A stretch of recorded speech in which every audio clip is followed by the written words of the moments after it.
नमस्कार दोस्तों, बहुत बहुत स्वागत है आपका एग्जाम फैक्टर चैनल में। और आज हम करने जा रहे हैं हाई स्कूल परीक्षा का एक बहुत मोस्ट इम्पॉर्टेंट पेपर। इस पूरे को सॉल्व करेंगे, तो इस वीडियो को लास्ट तक देखते रहना और जो चैनल पर नहीं है सब्सक्राइब करके बेल आइकन जरूर दबा दे। तो चलिए अपने एग्जाम के इस पेपर को स्टार्ट करते हैं और एक बार लाइक कर दीजिए। तो पहला जो क्वेश्चन है इसको सॉल्व करते हैं। आकाश का रंग नीला दिखता है, तो इसके पीछे कारण है, आप एक बार कमेंट में भी बता सकते हैं। इसका जो सही आंसर है वो है प्रकाश के प्रकीर्णन के कारण। प्रकीर्णन होता है प्रकाश का, इसलिए वो नीले रंग का दिखाई देता है। ठीक है, अब देखते हैं दूसरे प्रश्न को। वायु, ये आपका सही उत्तर होगा। ठीक है, इसके बाद देखते हैं। वायु में प्रकाश की चाल 3 × 10⁸ मीटर प्रति सेकंड है। 3/2 अपवर्तनांक वाले कांच में प्रकाश की चाल होगी। तो प्रकाश की चाल यहाँ पर निकालनी है हमें, तो सॉल्व करते हैं इसको। तो यहाँ पर पहले लिख लेते हैं ख, पहले का ख है। आपको इस तरह नहीं करना है, आपको सॉल्व करके सीधा उत्तर लिख देना है। तो यहाँ पर जो प्रकाश की चाल है 3 × 10⁸ मीटर प्रति सेकंड आपको दे रखी है। ठीक है, इसके बाद आपको क्या निकालना है, और इसमें अपवर्तनांक दे रखा है 3/2, n बराबर 3/2। तो कांच में प्रकाश की चाल, तो v निकालनी है आपको। एक फॉर्मूला याद होगा, n बराबर c/v। c की वैल्यू यहाँ पर रख दीजिए 3 × 10⁸, और v की जो वैल्यू है v निकालना है हमें, और n की वैल्यू यहाँ पर रख देंगे। क्या है, 3/2 बराबर 3 × 10⁸/v। इसमें कैंची की गुणा करेंगे तो 3v बराबर 3 की गुणा 2 के साथ 3 दूनी 6 × 10⁸। अब v कितना आ जाएगा आपका, 3 का भाग जब 6 से देंगे हम, इस तरह से आपको समझ में नहीं आ रहा तो इस तरह से देख लीजिए। 3 का भाग 6 के साथ देंगे तो 2 × 10⁸ मीटर प्रति सेकंड। तो ये आपका क्या आ जाएगा आंसर। इसके बाद देखते हैं अगले प्रश्न को कि वायु में प्रकाश, ये हो गया आपका 2 × 10⁸ मीटर प्रति सेकंड। अब देखते हैं जल्दी से नेक्स्ट क्वेश्चन को।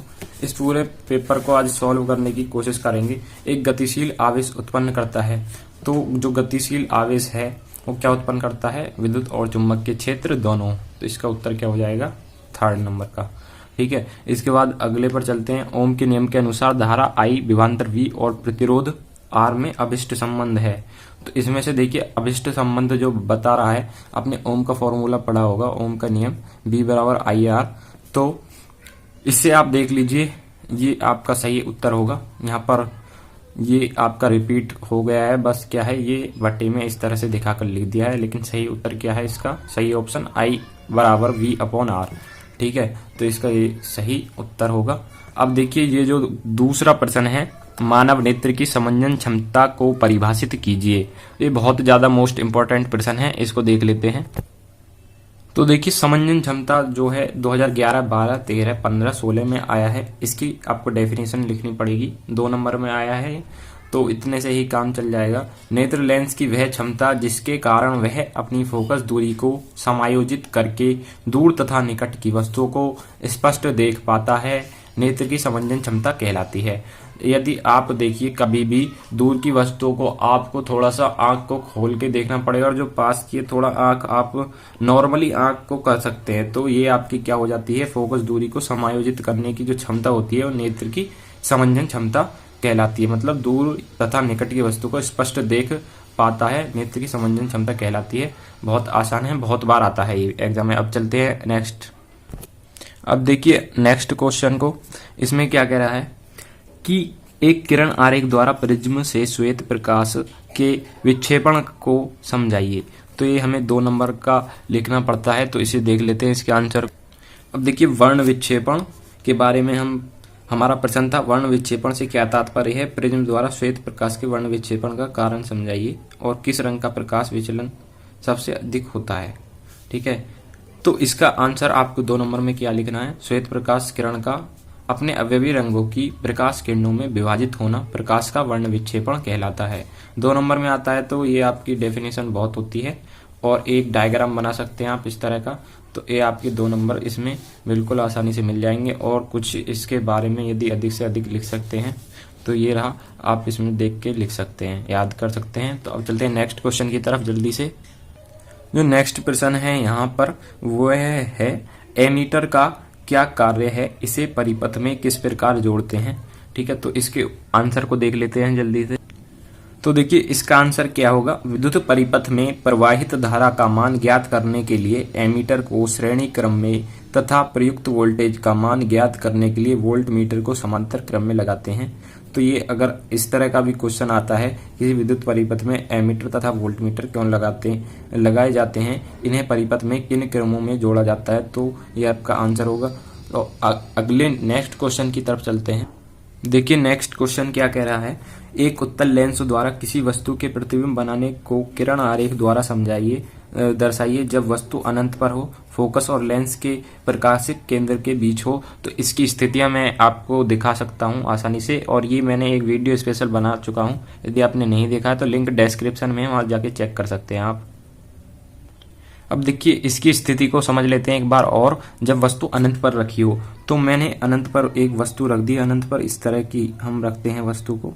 ठीक है, ये आप देख सकते हैं। इसके बाद हम क्या करेंगे, एक उत्तल लेंस बना देते हैं। उत्तल लेंस बन गया, ये आपको इस तरह से इसे बनाते हैं। और हम क्या करेंगे, ये आपका मुख्य अक्ष होता है, ये प्रकाशिक केंद्र, और ये आपका द्वितीय फोकस कहलाता है।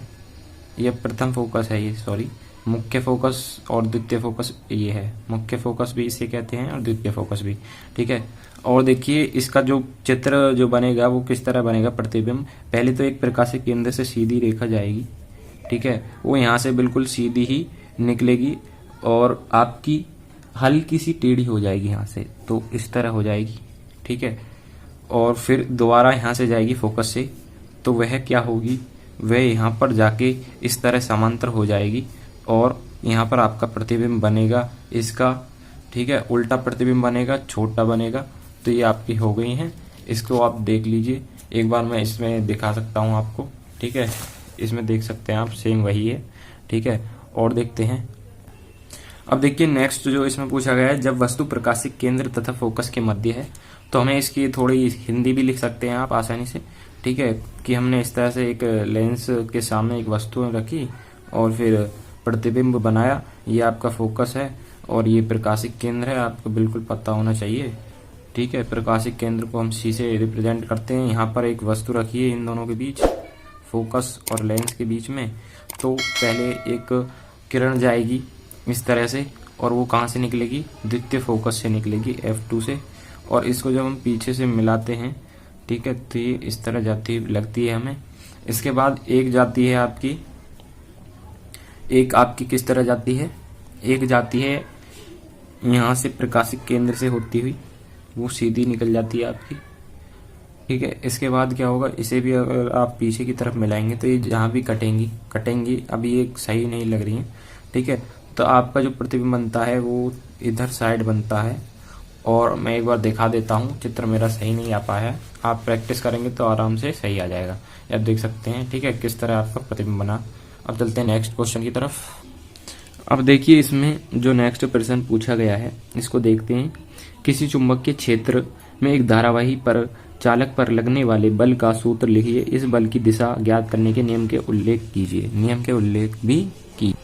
तो इसका आप देख सकते हैं, एक धारावाही चालक पर एक समान चुंबकीय क्षेत्र के कारण लगने वाले बल का सूत्र लिखिए। तो इसका जो सूत्र होता है F बराबर IBL sin थीटा न्यूटन। ठीक है, इस पूरे को आप लिख सकते हैं। और इसकी दिशा कैसे ज्ञात करते हैं, उसके लिए नियम है फ्लेमिंग के बाएं हाथ का नियम। तो इस तरह के नियम आप देख सकते हैं एक बार। और जो इसमें मोस्ट इंपॉर्टेंट क्वेश्चन जो है, प्रत्यावर्ती धारा जनित्र के सिद्धांत, संरचना और कार्यविधि का सचित्र वर्णन कीजिए। ये आपको मिल जाएगा आपकी बुक में, तो इसको ध्यान देना। अब जो एक प्रश्न मैं न्यूमेरिकल करवाने वाला हूँ, निम्नांकित परिपथ में गणना कीजिए A और B बिंदुओं के मध्य तुल्य प्रतिरोध बैटरी से प्रवाहित धारा का मान, जो कि 7 नंबर में आया है, सबसे ज्यादा मोस्ट इंपॉर्टेंट है। तो इसको सॉल्व करते हैं हम। तो इसमें देखिए मैंने एक डायग्राम बना लिया है इसका। तो हमें रेजिस्टेंस मतलब प्रतिरोध ज्ञात करना है, A और B का तुल्य प्रतिरोध क्या होगा, और साथ ही A और B के बीच का विभवांतर हमें ज्ञात करना है। ठीक है, तो 1 2 3 ये आपका जो दिखाई दे रहे हैं श्रेणी क्रम में है। 1 ओम 1 ओम और 1 ओम श्रेणी क्रम में है। इसको आप जोड़ सकते हैं, R बराबर 1 + 1 + 1, 3 ओम आ गया है आपका। ठीक है, इसके बाद आपको क्या करना होगा, 3 ओम और 3 ओम ये जो आपके हैं वो समांतर क्रम में है। 3 ओम व 3 ओम समांतर क्रम में है। ठीक है। तो इसको आप R1 लिख लीजिए, ठीक है। और ये हो जाएगा 1/R बराबर 1/R1 प्लस 1/R2, ये फॉर्मूला। तो इसमें 1/3 प्लस 1/3 ये आ जाएगा अपना 2/3। अब इसको पलटेंगे तो 3/2 ओम, ठीक है। इतना आ गया। इसके बाद आप क्या निकालिए, इसमें इसका जो फाइनल आंसर है प्रतिरोध आ गया है ए और बी के बीच का तुल्य प्रतिरोध। और क्या लिख सकते हैं इसको, हम क्या लिख सकते हैं इसको 1.5 ओम, ठीक है, जब 2 से भाग देंगे। इसके बाद आपको क्या करना है, इसके बाद प्रवाहित धारा निकालनी है। तो प्रवाहित धारा का जो फॉर्मूला होता है I बराबर V/R से, जो ओम का नियम होता है उसी के फॉर्मूले से है। तो V हमारा 1.5 है, R भी हमारा 1.5 ही है। जब इसको काटेंगे तो पूरा पूरा एक बार कटेगा, तो ये आपका क्या आ जाएगा, 1 एम्पियर, 1 एम्पियर आ जाएगा, ठीक है। ये भी शायद पूछा था। और जो नेक्स्ट पूछा है इसमें विभवांतर, 3rd नंबर का क्वेश्चन है, ठीक है। 3rd नंबर इसी में ये, जब भी आपके इसमें 7 नंबर आ पाएंगे। तो V बराबर IR से, I कितना है 1 एम्पियर, और रेजिस्टेंस ऑफ AB के बीच का तुल्य प्रतिरोध जो निकल के आया वो आया 1.5। तो 1 की मल्टीप्लाई जब 1.5 के साथ होगी तो 1.5 वोल्ट। तो इस वीडियो में इतना ही। जाते जाते लाइक कर देना और चैनल पर नए हैं तो सब्सक्राइब कर देना। जय हिंद, वंदे मातरम। मिलते हैं नेक्स्ट वीडियो में।